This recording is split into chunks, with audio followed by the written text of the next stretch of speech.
Journée mondiale des parents. Le défi que personne ne prépare les parents à affronter. Aujourd'hui, le 1er juin, c'est la journée mondiale des parents.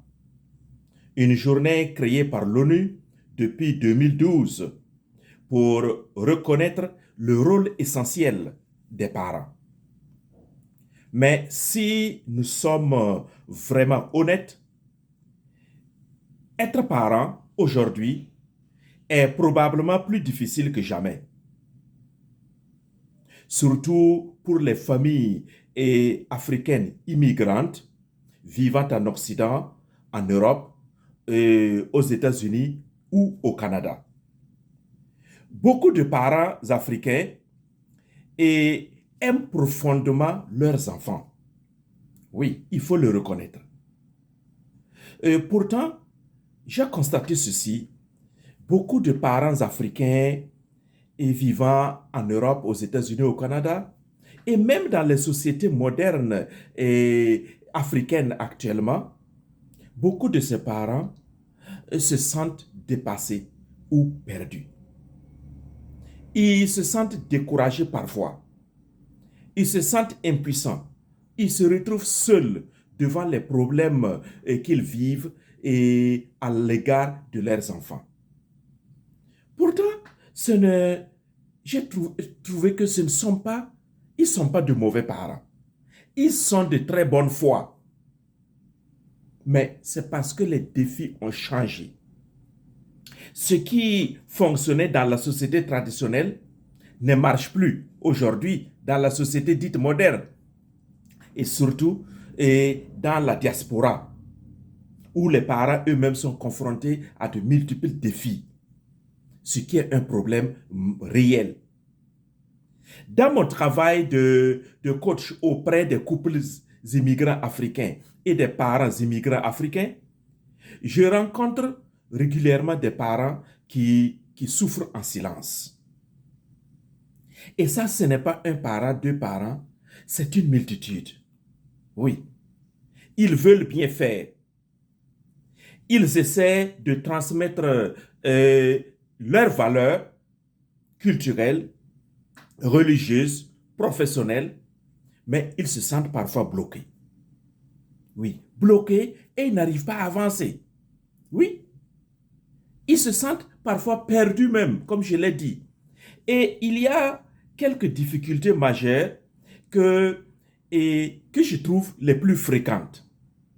Oui, une difficulté, je les cite sans par ordre d'importance. Les parents perdent la connexion avec leurs enfants. Oui, c'est comme deux mondes vraiment différents et personne ne comprend l'autre ou personne ne cherche à comprendre l'autre. Les parents veulent imposer, parce que c'est tout ce qu'ils ont appris, imposer, menacer, faire peur, et brimer et châtier. Mais les enfants aussi, de leur côté, ils se sentent menacés et donc ils résistent, ils se rebellent et ils se recroquevillent dans leur monde à eux. Donc, plus de connexion avec les parents. Et ça, avec les enfants plutôt, et ça fait souffrir plus d'un parent. Quel est ce parent qui ne se sentirait pas mal et lorsqu'il il se voit déconnecté de ses enfants? Une autre difficulté que je vois, à laquelle les parents sont confrontés, c'est comment maintenir leur autorité sans entrer dans le contrôle. Ils veulent exercer leur autorité, mais aujourd'hui, la loi leur dit, non, vous ne pouvez plus contrôler l'enfant ou les enfants comme auparavant. Alors, comment balancer ou équilibrer tout cela? Une autre difficulté, c'est comment concilier les valeurs africaines et la réalité occidentale. Rien que le week-end passé, je constatais auprès d'une mère, une mère africaine bien sûr, comment elle avait des difficultés à apprendre la langue, le français même, et à son enfant, sans compter comment, la langue locale, les dialectes, sa langue maternelle. Elle avait cette difficulté et l'enfant regimbait. Et la maman, de plus en plus, devenait énervée et découragée. Elle ne savait pas quoi faire encore et comment faire. Elle essayait aussi de faire et manger les plats de son pays et à son enfant, mais l'enfant rejetait cela de façon catégorique et ne savait pas quelle approche adopter pour amener l'enfant petit à petit à tester au moins ces différents plats africains. Oui, il y a un débat autour de ça. Alors, vous voyez, et toutes ces difficultés-là me disent que c'est une situation que je rencontre souvent dans mes programmes d'accompagnement, et que ce soit les couples immigrés africains ou les parents africains eux-mêmes qui vivent en Occident, aux États-Unis comme au Canada. Et c'est vraiment un nœud gordien pour beaucoup de parents. Et aujourd'hui, qui est le 1er juin, la journée mondiale des parents, et j'aborde ce sujet-là, non pas pour titiller tel ou tel parent, mais pour saluer les parents et faire comprendre qu'on peut mieux faire et qu'il ne faut pas baisser les bras. Une chose que j'ai apprise au fil des années, c'est que beaucoup de parents connaissent déjà les bonnes questions. Oui, et ça, les bonnes réponses plutôt. Et ça, c'est très bien. Oui, beaucoup de parents ont lu des livres sur la parentalité. Beaucoup de parents ont regardé des vidéos. Ils ont participé à des séminaires, que ce soit dans leurs églises ou que ce soit dans des organisations différentes. Beaucoup de parents ont reçu des conseils, que ce soit de leurs parents biologiques à eux, ou bien d'autres parents qui ont un peu plus d'expérience qu'eux. Pourtant, les difficultés persistent. Oui. Et je remarque, je rencontre beaucoup de parents qui ne savent plus à quel sein se vouer. Et dans la communauté africaine, dans la diaspora, je constate des enfants qui ont pris le décor. Mais, et ça, les parents ne sont pas contents. Mais comment faire et quoi faire? Oui, les difficultés persistent. On en parle parfois sur les réseaux sociaux ou bien dans les groupes, mais malgré tout, et pourquoi ça persiste? Parce que entre savoir et appliquer, il y a un fossé.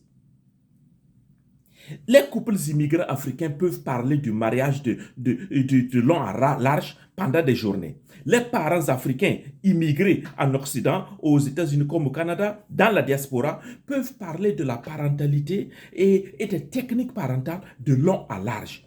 Ils en savent. Mais le problème, c'est comment mettre tout cela en pratique. Oui, et c'est précisément là que l'accompagnement devient précieux. Oui, on n'applique pas ce qu'on connaît de façon aisée. Ça demande un accompagnement. Oui, parce que tu peux connaître beaucoup de choses, mais face au stress, à la fatigue, aux défis innombrables de l'immigration, mais il y aura des ratés. La colère va monter. La nature ancienne avec les pratiques traditionnelles de la parentalité vont ressurgir. Or, cela ne s'adapte plus à la société occidentale ou américaine ou canadienne. Alors, que vas-tu faire? En cette journée journée mondiale des parents décrétée par l'ONU depuis 2012, mon travail n'est pas de dire aux parents quoi faire. Mon travail n'est pas encore d'enseigner quoi que ce soit aux parents. Non. Parce que beaucoup de parents connaissent déjà les principes éducatifs. Oui. Et là, je leur tire mon chapeau. Ils connaissent ces principes éducatifs-là. Oui. Ils savent qu'il faut écouter davantage. Ils savent qu'il faut crier moins.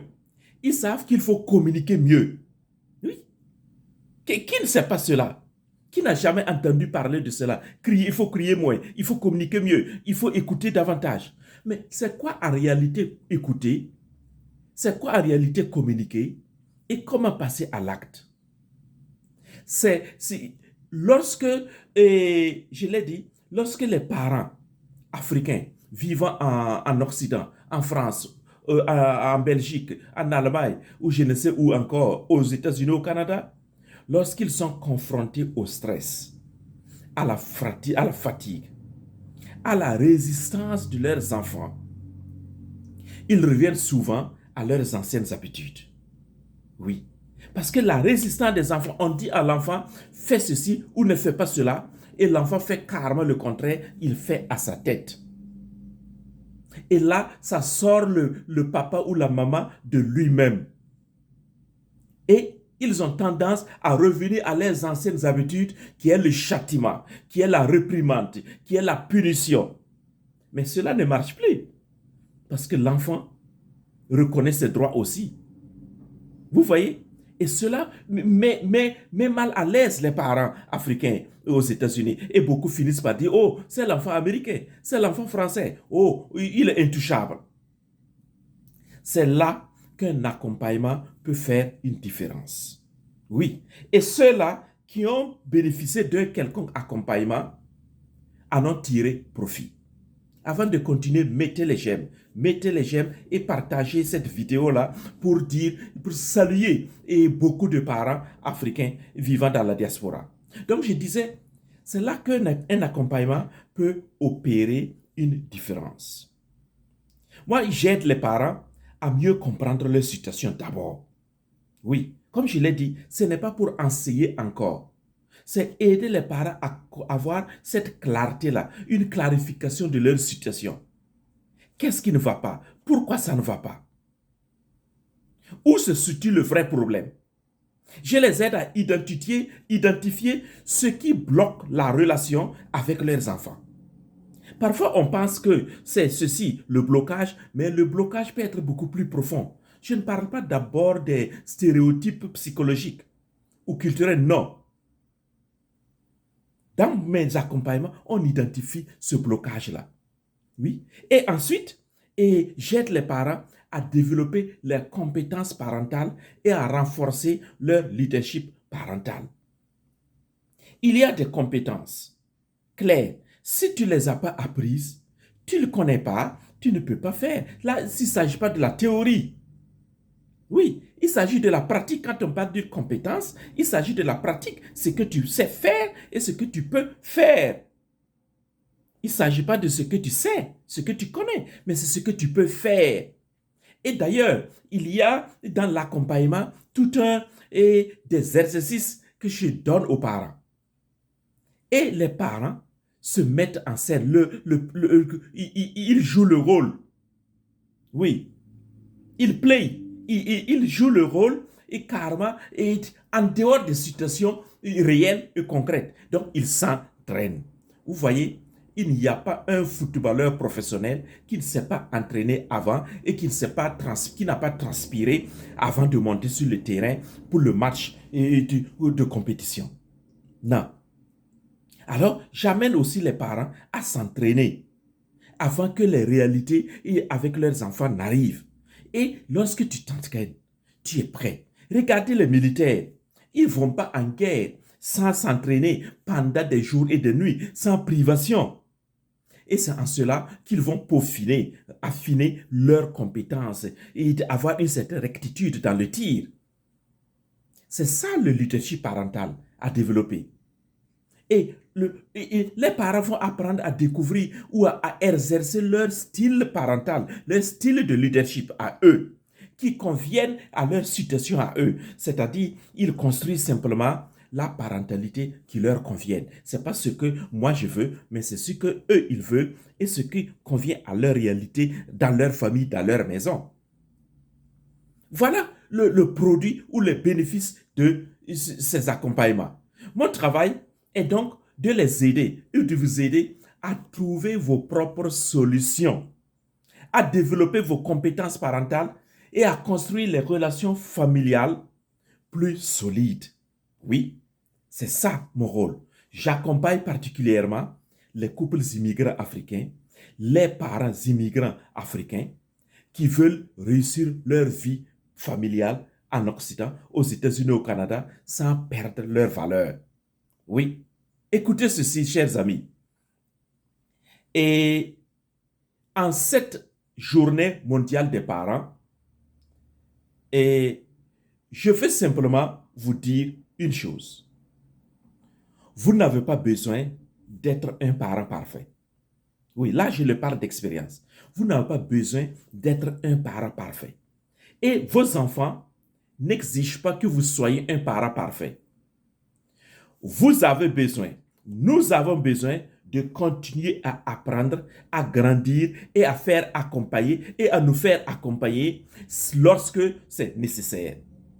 Continuer à pédaler notre bicyclette, grandir, apprendre des choses, pratiquer surtout des choses. Car comme Jésus le dit, et ce n'est pas celui qui dit Seigneur, Seigneur qui entre dans le royaume des cieux, mais celui qui met en pratique la volonté de Dieu. Il n'y a pas de résultat probant sans pratique, donc sans compétence claire. Oui, donc les enfants ont besoin de ce genre de parents. Et des parents également qui essaient de comprendre leur monde, c'est-à-dire avec la qualité de l'empathie, arrivent à comprendre leur monde et à les accompagner, les encadrer dans leur monde à eux. Oui, les enfants n'ont pas besoin de parents parfaits. Ils savent que nous sommes tous des humains, oui, mais lorsqu'ils nous voient en train de faire des efforts pour grandir, et c'est cela le leadership, être leader, ils ont besoin simplement de parents qui progressent. Chers amis, et à cette journée mondiale des parents, je vous rappelle que j'ai écrit un livre il y a déjà 3 ans. Je l'ai publié. Il est sur ma plateforme L'école du couple et de la relation. J'ai aussi pondu une formation et éduquer sans s'épuiser pour les parents. Alors, je mettrai le lien dans la barre de description et vous irez découvrir cette formation aussi qui va vous faire du bien. Alors, mettez des likes, mettez des j'aime et déposez vos commentaires et souhaitez-nous bonne fête et bonne journée des parents. Oui, j'attends vos commentaires. Un petit mot pour encourager des parents. Un petit mot pour dire bonne journée aux parents. Un petit mot pour dire courage aux parents. Oui, merci beaucoup et au plaisir de lire vos commentaires.